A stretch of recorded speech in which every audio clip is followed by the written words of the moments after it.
잠언 28장 12절부터 28절입니다. 한 구절씩 교대로 읽겠습니다. 어떻게 하면 행복한 삶을 살 수 있는 비결을 얻을 수 있을까? 염두에 두시고 읽겠습니다. 정직한 사람이 이기면 많은 사람이 축하하지만 악인이 일어나면 사람들이 숨는다.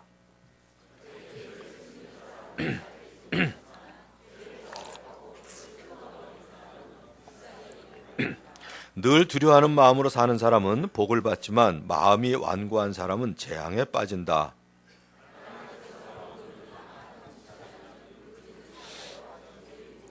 슬기가 모자라는 통치자는 억압만을 일삼지만 부정한 이득을 미워하는 통치자는 오래도록 살 것이다. 사람을 죽인 사람은 함정으로 달려가는 것이니 아무도 그를 막지 말아야 한다. 흠없이 사는 사람은 구원을 받을 것이지만 그릇된 길을 따라가는 사람은 언젠가는 한번 넘어지고야 만다. 밭을 가는 사람은 먹을 것이 넉넉하지만 헛된 것을 꿈꾸는 사람은 찌들게 가난하다. 신실한 사람은 많은 복을 받지만 속히 부자가 되려는 사람은 벌을 면하지 못한다. 사람의 얼굴을 보고 재판하는 것은 옳지 않다. 사람은 빵 한 조각 때문에 그런 죄를 지을 수도 있다. 죄악에 눈이 어두운 사람은 부자가 되는 데에만 바빠서 언제 궁핍이 자기에게 들이닥칠지를 알지 못한다.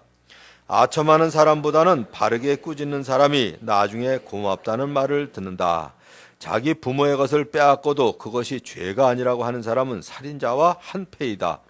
욕심이 많은 사람은 다툼을 일으키지만 주님을 의뢰하는 사람은 풍성함을 누린다. 자기의 생각만을 신뢰하는 사람은 미련한 사람이지만 지혜롭게 사는 사람은 구원을 받는다. 가난한 사람을 도와주는 사람은 모자라는 것이 없지만 그를 못 본 채 하는 사람은 많은 저주를 받는다. 같이요. 악인이 일어나면 사람들은 숨어버리지만 그가 망하면 의인이 많이 나타난다. 하나님께서 우리에게 풍성한 삶을 살기를 원하시는데, 즉 행복한 삶을 살기를 원하시는데 우리도 그걸 원하죠. 그런데 사람들이 종종 하는 이 말이 있습니다. 아유, 나도 모르게. 제가 가끔 그래요. 어디를 가다 어디 먼 데 갔다가 오면서 분명히 다른 데를 가야 되는데 나도 모르게 교회로 올 때가 자주 있어요. 아이고, 오늘 여기 아닌데? 그러고서 이제 그럴 때가 있고요. 제가 한번 저기 신설동에 여기 연남동에 여기 신천 쪽에 살다가 화곡동으로 이사 간 적이 있는데 아무 생각도 없이 그때 이제 신학교 다닐 때 한강을 건너오고 있을 때가 있었어요. 분명히 한강을 안 건너고 저 화곡동으로 가야 되는데, 아이고, 이게 이제 버릇이 돼가지고 저도 모르게 그냥 늘 하던 대로 하는 거예요.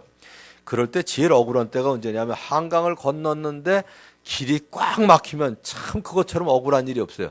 괜히 왔는데 길까지 막히니까. 근데 우리가 그런 것들이 뭐가 있냐면 우리 마음속으로는 사실 기쁨을 원하거든요.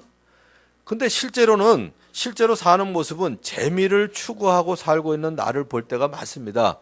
여러분들은 어릴 때 많이 들었던 얘기고요. 지금도 자녀들에게 제일 많이 하는 얘기 중에 하나, 초등학교 학생들한테 하는 얘기 있죠. 숙제부터 끝내고 놀아라. 이 얘기 많이 하시죠? 많이 들으셨고요. 숙제부터 먼저 끝내는 게 기쁜가요? 재미있나요? 기쁘진 않죠. 기뻐야죠. 근데 기쁘진 않아요, 별로.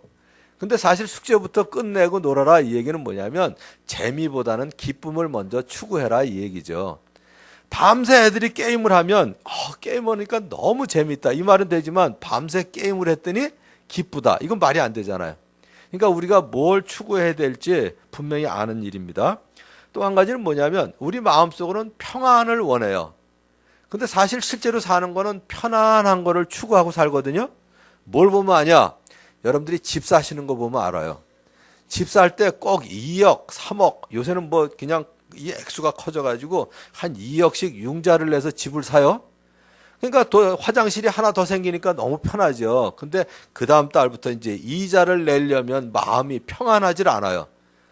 근데 우리가 추구해야 되는 걸 뭘 해야 되냐? 사실은 평안을 추구해야죠. 일할 걸 놔두고 침대에 누워있거나 소파에 더 기대고 앉아있으면 편안하긴 한데 몸은 편안한데 마음이 평안하지 않죠. 그러니까 우리가 추구해야 될 게 뭔지를 알죠. 그러니까 재미보다는 기쁨을 추구해야 되고 편안보다는 평안을 추구해야 되고요. 또 하나는 오늘 제목처럼 우리는 행복을 추구해야 되는데 사실은 행복을 추구하는 것보다는 행운을 추구하는 삶을 삽니다. 내가 번 만큼 먹고 사는 게 복이라고 얘기하시는데 그건 행복인데 우리는 그러질 않거든요. 우리가 한 거보다 더 먹기를 원해요. 그래서 이제 뭐 로또도 사고 그냥 단기간에 아무튼 뭐 많이 벌려고 하는데 이 행운을 추구하는 사람 치고 행복을 추구하는 사람을 아직은 못 본 것 같아요. 통계상도 없답니다, 이거는. 그러면 진정 행복한 삶을 살 수 있는 비결은 무엇일까? 오늘 잠언을 기록한 지혜자가 그 비결을 알려주고 있습니다.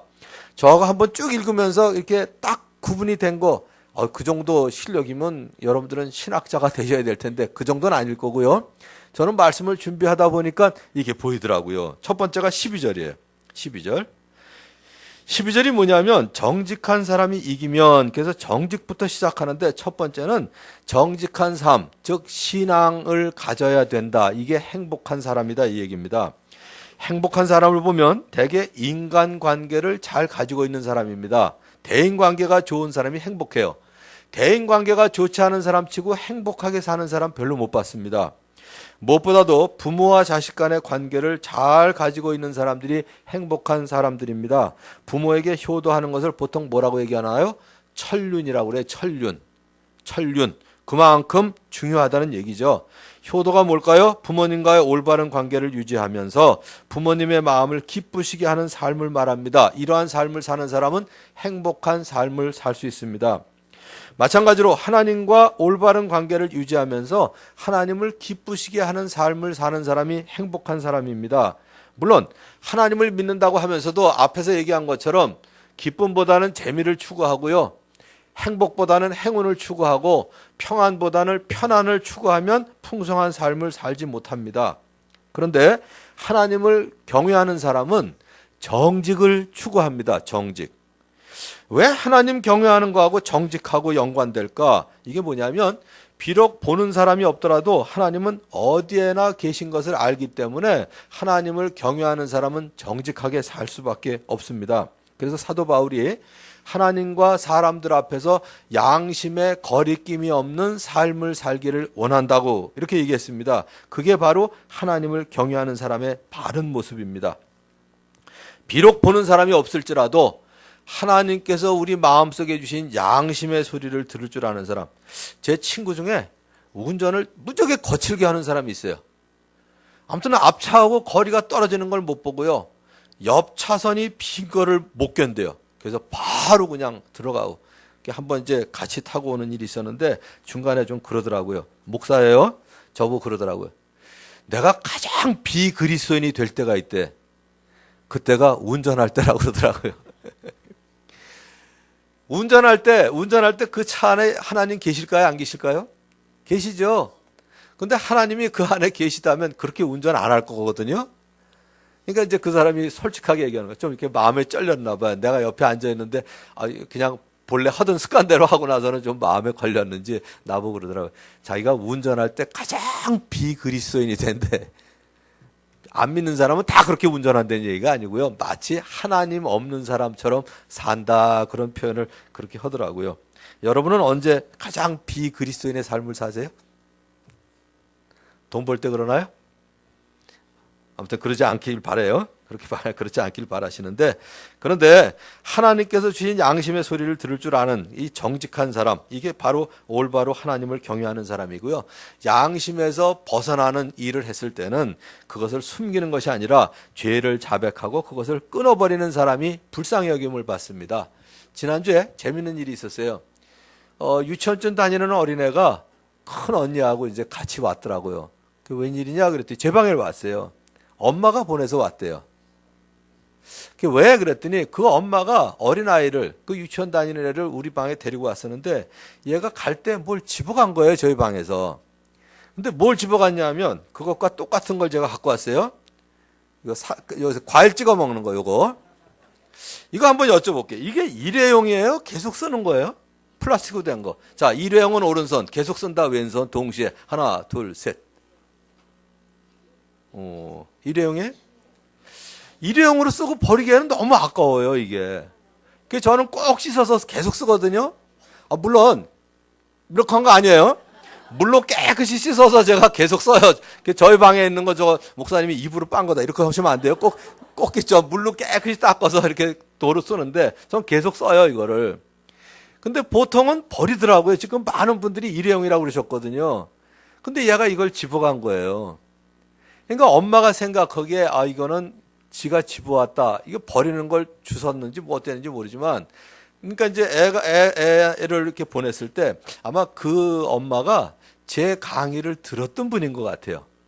여러분들 아마 들으셨을 텐데, 제가 우리 큰 아들이 어릴 때입니다. 저녁에 예배를 드리는데 애가 좀 이렇게 자세가 불량해요. 그래서 왜 그러냐 그랬더니 한결이라는 친구 집에 갔다가 레고 블록 인형 머리를 집어온 거예요. 그러니까 이게 얘가 이제 마음에 찔리니까 이게 좀 자세가 안 좋아요. 그래서 그럴 때 보통 뭐라 하냐면 갑자기 부모님들이 가슴이 덜컥하면서 이 녀석이 벌써 도둑질을 하네. 그래갖고 바늘 도둑이 소도둑 되는 거 몰라? 얼른 돌려주고 와! 이러고 이제 야단을 칠 때가 많아요. 절대 그러지 마세요. 애들이 야단을 치면 일단 두려움이 생겨요. 그거 돌려주려면 뭐가 생겨요? 수치심이 생겨요. 부끄러워요. 그러니까 중간에 가다가 유혹을 받습니다. 요거를 버리고 싶은. 그래서 뭐라 그래요? 뭐라 그러시대요? 그러면 아무 말도 안 하시던데? 뭐 이래요. 그래서 제가 9시 넘었지만 엄마하고 같이 가라고 그랬어요. 같이 가서 왜 명철 엄마 웬일이에요? 그랬더니 낮에 얘가 놀다가 이걸 실수로 집어와서 돌려주러 왔다고. 그럼 뭐라 그러시나요? 그럼 내일 갖고 오면 되지 뭘 그걸 밤에 갖고 왔냐고 그러잖아요. 그러니까 돌려주고 정중하게 돌려드리고 사과받는 법을 배우는 거예요. 그러니까 애들 마음속에 두려움이나 수치심이 생기질 않습니다. 자, 우리 첫째만 그런 게 아니라 둘째도 그랬어요. 여기 연세맨션이라고 살 때인데 옛날에 여기 기찻길이 있었거든요. 그러니까 애가 한 5살인가 6살 때 이 자갈 가지고 던지고 놀다가 로얄 살롱 뒷유리를 깨고 들어온 거예요, 얘가. 막 뛰어들어왔습니다. 그때 엄마 아빠가 왜? 아빠 자동차 유리를 깼어. 그 다음에 제일 먼저 하는 얘기가 뭐예요? 근데 본 사람 없었어? 이러면 애들한테 사기치는 법을 배우게 하는 거예요. 근데 많은 사람이 그래요, 진짜. 제일 먼저 하는 얘기가 뭐냐면 우리는 보는 사람 없으면 괜찮은 거예요. 이거 우리나라 윤리의 큰 문제예요. 그래서 걸리면 내가 위법했네 안 그래요? 오늘 재수 더럽네 그래요. 재수 더러운 게 아니죠. 위법한 거예요, 그거는. 근데 우리나라 사람들은 걸리면 재수 없다고 그러거든요. 그러시면 안 돼요. 그리고 애들 또 사과하고 오라고 그러면 안 됩니다. 가면 야단 맞고 오거든요. 그래서 제가 데리고 갔어요. 그랬더니 애들이 놀다 보면 그럴 수도 있죠. 뭐 그러더라고요. 근데 애가 혼자 갔으면 그랬을까요? 이놈의 자식이 그러고서 제일 마지막에 뭐예요? 너네 아버지 데리고 와! 이걸로 끝나잖아요. 그러니까 애들이 두려움이 생깁니다. 무슨 일을 잘못하면 수치심이 생기고. 되게 거짓말 왜 해요? 두렵거나 수치스럽거나 아니면 손해볼까 봐 거짓말해요. 그러니까 이 감정을 없애줘야죠. 그래서 내가 갔더니 수리하고 올 테니까 수리 비용만 주세요. 그래서 80년대 말인데 그때 8만 원 줬어요. 지금 로얄 살롱 아마 뒷유리면 80만 원은 줘야 될 거요. 예를 들어서 지금으로 치자면 그 당시에 로얄 살롱이면 지금 엑스나 뭐 아무튼 뭐 그런 거 뒷유리 같은데 우리 생활비 반 이상을 주긴 했지만 어쨌든 정중하게 사과하고 용서받는 법을 배웠거든요. 그래서 아마 그 강의를 들은 그 엄마가 이거를 보낸 것 같아요. 요거를 돌려드리고 오라고. 근데 거기다 대고 그건 뭐 한 번 쓰고 버리는 건데 그걸 왜 갖고 왔니? 그러면 엄마만 실없는 사람이 돼요. 그래. 엄마가 정말 참 올바른 일 하셨구나. 그러고 칭찬하고요. 제가 요거하고 모양이 다른 거 2개를 더해서 줬어요. 그래서 애가 4개를 갖고 갔거든요. 요번엔 이제 정당하게 받아간 거예요. 그러면서 잠언 28장 13절이 생각나더라고요. 자기의 죄를 숨기는 자는 형통하지 못하나 죄를 자백하고 버리는 자는 불쌍히 여김을 받으리라. 하나님도 내가 자백하면 이렇게 더 주시겠구나 하는 생각이 들더라고요. 그 첫 번째, 신앙이 있는 사람은 정직한 삶을 추구해야 합니다. 그래야 행복해요. 그래야 행복해요. 자, 두 번째는 19절부터 나오는 내용입니다. 밭을 가는 사람은, 그러니까 뭘까요? 부지런한 삶을 사는 사람이 행복합니다. 게으른 사람은 행복하지 않아요. 부지런해서 실력을 쌓은 사람, 성실하게 사는 사람에게는 많은 유익이 있습니다. 우리 속담에도 그런 말이 있죠. 일찍 일어나는 새가 벌레를 잡는다. 부지런한 사람이 게으른 사람보다 얻는 것이 많다, 이런 말인데, 언젠가 제가 이 말을 했더니 어떤 사람이 바로 앞에서 반대 이야기를 하더라고요. 일찍 일어나는 새가 벌레를 잡는다 그랬더니 한 친구가 앞에 앉았다가 일찍 일어나는 벌레가 잡혀먹는다, 요 따위 소리를 하더라고요. 얼마나 괘씸한지. 물론 농담으로 했을까. 농담이지 그러고 넘어갔어야 되는데 앞에서 깐죽거리는 게 너무 얄미워가지고 그러니까 벌레 같은 인생밖에 못 살지 그러고 제가 반응을 해. 나 지금도 지금도 그렇게 반응한 게 너무 후회스러워요.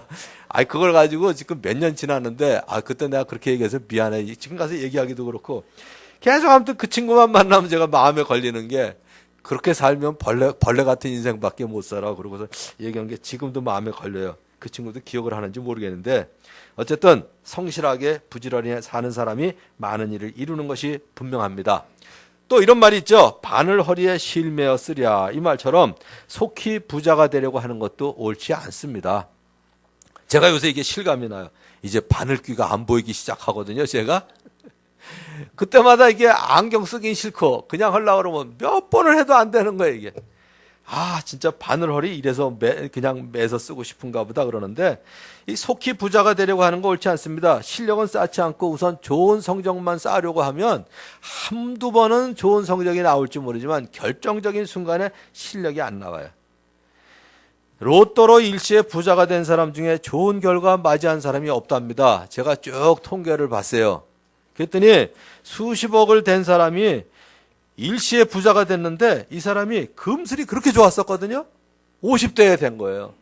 근데 그때 네 몫은 얼마하고 내 몫은 얼마 할 거냐 이거 가지고 싸우다가 결국은 갈라섰다고 그러더라고요. 여러분들 50억을 받으면 정말 편안하게 살 것 같아요. 제가 50억 되면 절대로 제가 할 건 아닌데 1년에 1억 쓰면 되잖아요. 그러면 50년을 살아요. 그래도 114살이에요. 그러면 내가 1년에 1억씩 쓰고 이제 내일부터 진짜 편안하게 살까요? 안 그래요, 사람은. 이거를 어떻게 불릴까? 이걸 연구하게 해야 돼요. 여러분들은 얼마 버시면 만족하실 것 같아요? 얼마를 버시면? 50억? 그럼 만족할까요? 아니에요. 조금 더 벌어야 만족해요. 잠도 조금 더 자야 만족하듯이요. 돈도 조금 더 벌어야 만족해요. 우리 5살짜리 손주가 있는데 하도 그냥 자동차 노래를 불러서 제가 미국에 갔을 때 플리마켓이라고 벼룩시장을 갔더니 자동차를 이만한 박스에다 넣어서 50불에 팔더라고. 5만 원에. 나중에 세보니까 400대예요 그게. 그래서 이거 조금만 사가려고 그랬더니 조금은 안 팔고 한꺼번에 판대요. 그러니까 5만 원이면 리모컨 자동차 한 대 값이 5만 원이에요. 그래서 몽땅 사왔어요. 제가 5만 원을 주고. 400대를 사다 줘서 우리 손주가 절대로 자동차 이제 쳐다보지도 않을까요? 아니에요. 어저께 또 성탄절 선물 사준다고 장난감 가게 참 오래간만에 갔더니 또 자동차 쳐다보더라고요. 다른 자동차. 저한테 없는 거. 400대면 레미콘, 크레인 온갖 종류가 다 있어요. 스포츠카면. 근데 저한테 없는 거 세상에 또 있거든요. 그걸 또 찾더라고요. 사람은 욕심이 한이 없습니다. 왜? 세상보다 귀중한 게 사람이라 세상을 다 줘도 사람 마음은 안 차요. 그래서 제일 중요한 건 뭐냐면 속히 부자가 되어서 좋은 결과를 맞이한 사람이 없습니다. 부지런히 밭을 간 사람이 추수 때 수확할 것이 많은 건 당연하죠. 그래서 시편 128편 2절에 이렇게 얘기했어요. 내 손으로 일한 만큼 먹으니 이것이 복이요 은혜이다. 우리는 안 그러죠. 내 손으로 일한 것보다 더 먹어야 복이고 그걸 은혜라고 그러는데 그거 잘못된 생각입니다.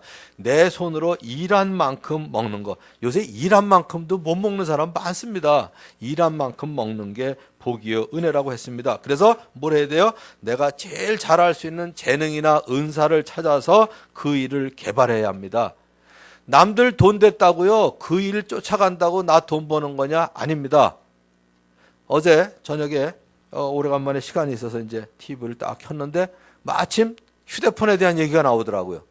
뭐 휴대폰 케이스를 만드는 사람인데 차가 밟고 앞으로 가고 뒤로 가고 2번을 했는데도 액정이 안 깨졌다고 막 선전을 하는데 제가 무슨 생각을 했는 줄 아세요? 나도 휴대폰 케이스 장사해야지. 이 생각 안 했어요. 왜냐하면 그거 제가 잘할 수 있는 일이 아니거든요. 그래서 얼른 박찬호 형제한테 전화를 걸었어요. 같은 업종인데 이거 나오는데 어떠냐 그랬더니 물론 마지막에 재밌는 문자가 왔어요.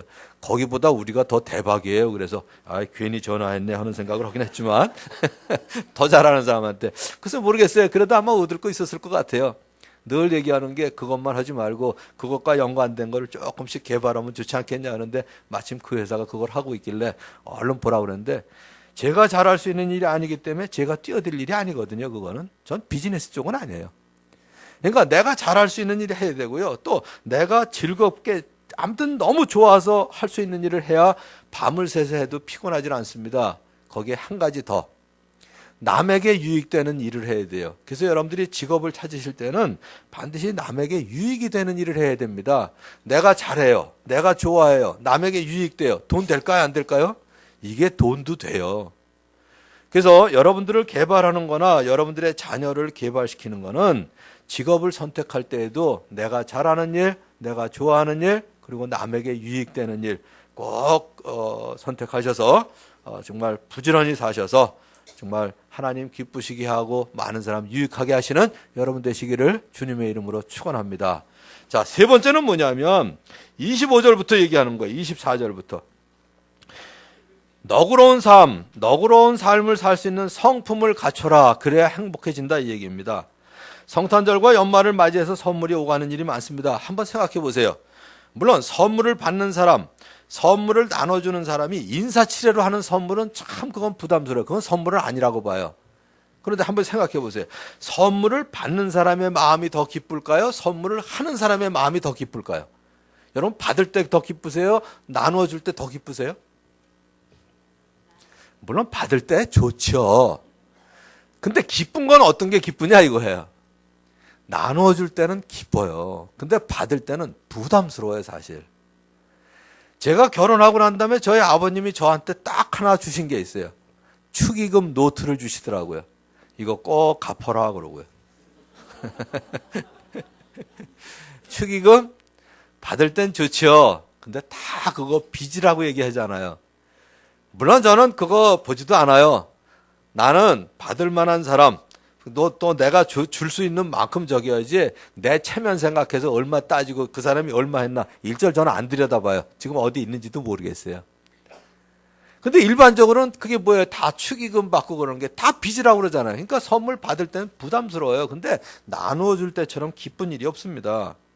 많은 경우에 선물을 받을 때 마음의 부담을 느끼지만 그러나 나눠줄 때는 마음이 기쁘기만 하거든요. 그러니까 나눌 줄 아는 사람이 복 있는 사람이에요.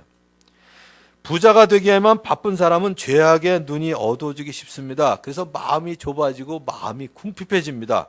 욕심이 많으면 늘 다투고 속이 좁은 삶을 살게 돼요. 다른 사람에게 충성된 권고를 해주는 것도 좋은 걸 나누는 거예요. 특별히 부모의 것을 빼앗고도 그것을 죄가 아니라고 하는 것은 살인자나 다름이 없다고 그랬어요. 우리 교회는 이런 분 안 계신 줄로 믿습니다. 또 나에게는 그렇게 할 의도가 전혀 없었더라도 상대방에게 상처를 입혔으면 그건 무조건 사과해야 돼요. 나는 그런 의도가 없어서 우기는 거 옳지 않습니다. 이게 제가 잘못하는 것 중에 하나예요. 지난주에 제 친구로부터 재밌는 지적을 받았어요. 왜냐하면 저는 상담 이렇게 뭐 심리 검사를 하면 완벽주의로 나오거든요. 그러니까 나보고 뭐 이렇게 잘못했다고 지적을 하면 나는 그런 의도가 없었다고, 나는 잘못 안 했다고 변명하기 바빠요, 저는. 근데 그 친구가 저한테 얘기를 해주는 거예요. 네가 잘못하지 않았다고 100번 얘기해봐야 관계 개선 안 된다는 거예요. 맞더라고요. 누가 자기 잘못 안 했다고 막 우기면 그래 너 잘났다 이렇게 생각하지 저하고 관계가 안 좋아져요. 그래서 나는 그런 의도가 없었더라도 저 사람이 기분이 나빴고 상처받았으면 어쨌든 그건 사과해야죠 뭐. 그러면서 제가 했던 예화까지 예를 들더라고요. 네가 얘기한 적이 있잖아. 왕모래를 이렇게 던졌는데 너는 아무 생각 없이 던졌는데 저기 있는 개구리가 맞으면 개구리한테는 잘못한 거 아니에요? 그러니까 무조건 사과해야 된다. 이 얘기를 여러 번 했는데 그런 너는 잘못한 거 없다고 우기는 거 옳지 않다. 그러고 미안해. 그래서 잘못했다고 그랬어요. 다음부터는 내가 조심하고. 그리고 가만 생각. 그래서 이번 주에는 저희 와이프가 뭐 지적하면 무조건 잘못했다고 그랬어요. 전에는 그건 내가 그랬냐? 그러니까 뭐 이렇게 그러는데 이번엔 무조건 잘못했다고 그랬어요. 그래서 여러분들이 한번 생각해 보세요. 내가 옳은 일을 했다고 얘기하면 저 사람은 잘못한 게 없구나. 그리고 관계가 개선되던가요? 관계 개선 안 돼요. 어쨌든 나는 의도가 없었더라도 저 사람이 기분이 나쁘거나 상처받았으면요. 일단 사과하고 보시면 돼요. 그래야 관계가 개선되더라고요. 저를 닮아서 그런지 저희 교회에 완벽주의자들이 많아요. 그래서 제발 부탁을 드립니다. 자기 옳은 거 주장하지 마세요. 저 사람 기분 나쁘면 기분 나쁘게 한 건 잘못한 거예요. 일단은 그냥 사과하세요. 그리고 지난주에 있었던 거 하나 재밌는 얘기 또 할게요. 저하고 제일 가까운 친구예요. 우리 방성기 목사가. 저하고 1964년에 중학교 1학년 같은 반이었는데 중학교, 고등학교, 대학교 지금까지 아무튼 같은 일 해요. 근데 지난주에 저한테 정색을 하고 말 좀 하자고 그러더라고요. 내가 뭐 너한테 잘못한 거 있냐 그러고. 그래서 제가 놀래가지고 그 무슨 소리냐 그랬더니 니네 교인 중에 한 사람인데 그러고 얘기를 하는 거예요. 자기한테 와서 요새 저 박 목사님에 대해서 자주 나쁜 소리를 하더라고. 그래서 그게 누구냐 물어보고 싶은 마음이 여기까지 있었는데 그건 내가 알아봐야 좋은 거 생길 리가 없잖아요. 그 사람 볼 때마다 감정이 생기니까 제가 안 물어봤어요. 여러분들이 다 해당돼요. 그러지 마세요. 그래서 뭐라고 얘기하냐면 내가 방성기 목사에 대해서 나쁜 얘기를 자주 했다는 거예요. 그러니까 아마 둘이 친구인데 혹시 사이가 나쁘면 빨리 해결하라고 아마 좋은 뜻에서 난 가서 얘기했다고 봐요. 우리 교인이. 그게 무슨 얘기냐 그랬더니 그래서 제가 그랬죠. 내가 너한테 대해서 자주가 1년에 몇 번이 자주해요? 1년에 2번 한 것도 자주고 1년에 10번 한 것도 자주고 자주라는 단어 함부로 쓰면 안 돼. 그래서 제가 자주 하는 얘기가 뭐냐면 방성기 목사가 나를 교회로 데리고 가서 예수님 믿게 했기 때문에 영원한 생명의 은인입니다. 또 하나는 영원한 생명의 은인입니다. 이 얘기는 내가 진짜 자주 했어요. 너무 고마워서. 나 진짜 그 친구 볼 때마다 고마워요. 근데 최근에 제가 무슨 얘기를 했냐면 가정교회에 대한 얘기를 하다가 가정교회는 정말 주님의 지상 사명을 이루고 제자 훈련을 해서 역할 분담을 하고 섬겨서 여러 사람들이 구원받고 제자가 되는 역사가 일어나야 된다. 그런데 내 친구 방성기 목사를 이제 농담 삼아 예를 들었어요. 지금 한 20, 30명 몇 년째 하는데 자기가 진짜 가정교회라고 강의를 하러 다니는 거야. 그래서 내가 그랬거든요. 그 교회가 그게 무슨 가정교회냐. 가정에서 예배 드린다고 가정교회냐. 그게 작은 교회지. 그래서 영혼 구원하여 제자 삼는 역사가 일어나야 그게 가정교회다. 이 얘기는 내가 했다고 그랬어요. 근데 그 얘기 외에는 내가 한 거 없어요, 진짜. 그랬더니 아마 그 얘기를 들으면서 조금 그건 가정교회가 아니다. 그 얘기만 듣고 아마 그랬는지 요새 사이가 안 좋으세요? 얘기를 했다는 거예요. 그렇다고 나한테 와가지고 너 나하고 요새 뭐 감정 있냐? 그 자기는 여간에서 둔하기 때문에 그런 거 가지고 이렇게 잠 못 자고 그러지 않는데 야, 50년 친구를 이제 경준이하고 이제 끝인가 보다 이 생각을 하니까 2달 동안 잠을 못 잤대요. 그래도 그 얘기 하길 다행이죠. 그래서 제가 아무튼 금방 들은 게 있어가지고 또 미안하다고 일단 했어요. 그리고 내가 네 얘기를 했다면 2가지밖에 없다. 영원한 생명의 은인이라는 얘기. 또 영원한 생명의 은인이자 영원한 생명의 은인이자 영원한 생명의 은인이다. 내 이 얘기는 자주 한다. 그리고 가정교회에 대해서 설명할 때 영혼 구원하여 제자 삼는 열매가 맺히지 않으면 가정교회가 아니다. 이걸 강조하느라고 그냥 그 얘기 한 건 내가 그건 기억이 난다. 내가 너한테도 그 얘기는 하지 않았냐 그랬더니 그랬더니 이제 제가 같이 자는 일이 있었거든요. 그 다음날 아침에 그러더라. 오래간만에 밤에 한 번도 안 깨고 잤다고. 그래서 이제 해결이 됐어요. 그래서 우리가 누구에게 뭐 얘기할 때 다른 사람의 비밀을 누설하거나 진실이라 할지라도 다른 사람에 대해서 험담을 하는 것은 옳지 않습니다. 형제 사이를 이간하는 결과를 가져오기 때문에 그래요. 모든 걸 다 얘기하는 게 솔직한 건 아니에요. 자, 여기 우리 하명태 장로님이 앉아 계신데 절대로 코가 너무 멋있게 생기셔서 볼 때마다 참 코 멋있다 이렇게 생각되기 때문에 반대로 얘기를 해볼게요. 진짜 함 장로님 다 잘생겼는데 이 코만 좀 아니네요. 그러면 어떠세요? 사실이라 할지라도 기분이 안 좋잖아요. 그러니까 모든 사실을 다 얘기하는 게 솔직한 건 아니에요. 그렇다고 거짓말을 하거나 숨기려는 얘기는 아닌데 모든 걸 다 얘기하는 게 상대방에게 피해를 줄 때는 그 얘기는 안 해야죠. 모든 걸 다 얘기하는 게 좋은 게 아니죠. 그래서 하나님께서 미워하시는 67가지가 있는데 교만한 눈으로 시작해서 형제 사이를 이간하는 자로 끝납니다. 그래서 우리들이 특별히 이제 교회에서 조심해야 될 게, 우리 교회에서 조심해야 될 게 그런 게 있어요. 그 사람 기도 제목이야. 그리고 그 사람의 험담을 다 하는 경우가 있어요. 기도 제목이라는 민명하에. 기도 제목이라 할지라도 그 사실이 두 사람 사이를 나쁘게 할 경우에는 얘기하면 안 됩니다. 그거는. 그래서 오히려 우리는 돌이켜서 늘 감사하는 말을 해야 되고요. 그리고 다른 사람의 말을 전달할 때는 앞뒤 얘기를 다 하고, 우리 목사님이 늘 영원한 생명의 은인이라고 그러시대요. 그리고 아마 그 가정교회에 대해서 강조하다 보니까 영혼 구원하여 제자 삼는 열매가 맺히는 걸 강조하시느라고 아마 얘기하신 것 같은데, 그리고 앞뒤를 다 얘기하고 하면 좋은데, 또 이 얘기 듣고 나서 혹시 나중에 방성기 목사한테 지난번에 지적했다고 그러던데요? 또 이 얘기 또 하면 안 돼요?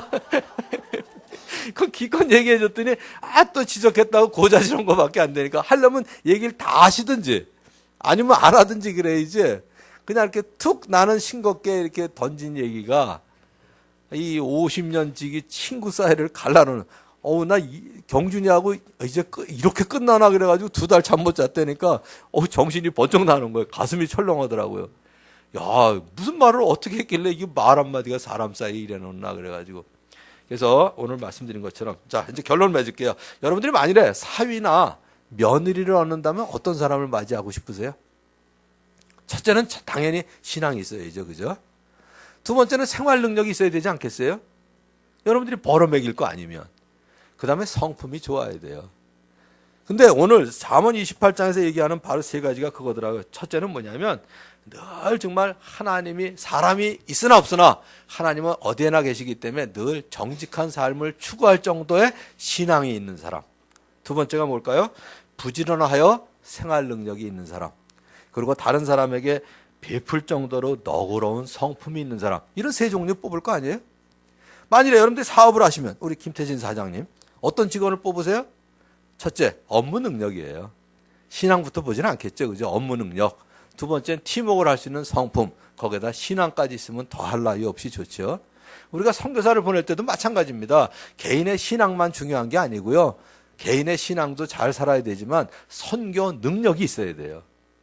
그리고 다른 사람들하고 팀워크를 할 수 있는 성품이 있어야죠. 그러니까 여러분들을 이제 2015년 돌아보시고 2016년 맞이하시면서 자신을 개발하는 것도 그렇고 우리 자녀 교육의 목표가 이제 정해진 거예요. 신앙과 실력과 성품을 키워준다. 이걸 염두에 두시면 분명히 주님께서 이 땅에 오신 목적대로 행복한 삶을 살게 되실 줄로 믿습니다. 기도하겠습니다. 하나님 아버지 감사합니다. 주님께서 우리에게 참 인간으로 오실 때 사람으로 하여금 생명을 얻게 하고 더 풍성한 삶을 살게 하려고 오셨다고 분명히 말씀하셨습니다. 아버지 하나님, 이제 예수님 오신 목적대로 우리가 생명을 얻을 뿐만 아니라 이제 정직한 삶, 그래서 신앙을 갖추고, 부지런한 삶, 그래서 실력을 갖추고, 너그러운 삶, 그래서 성품을 갖출 수 있는 행복한 삶을 누릴 수 있도록 주여 역사하여 주시옵소서. 지금은 우리 주 예수 그리스도의 은혜와 하나님의 극진하신 사랑과 성령의 교통하심이 이제 주님 세상에 오신 목적대로 행복한 삶을 추구하며 또 누릴 수 있는 우리 형제자매들이 되기를 간절히 소원하는 우리 성도들에게 함께하여 주시기를 간절히 축원하옵나이다. 아멘.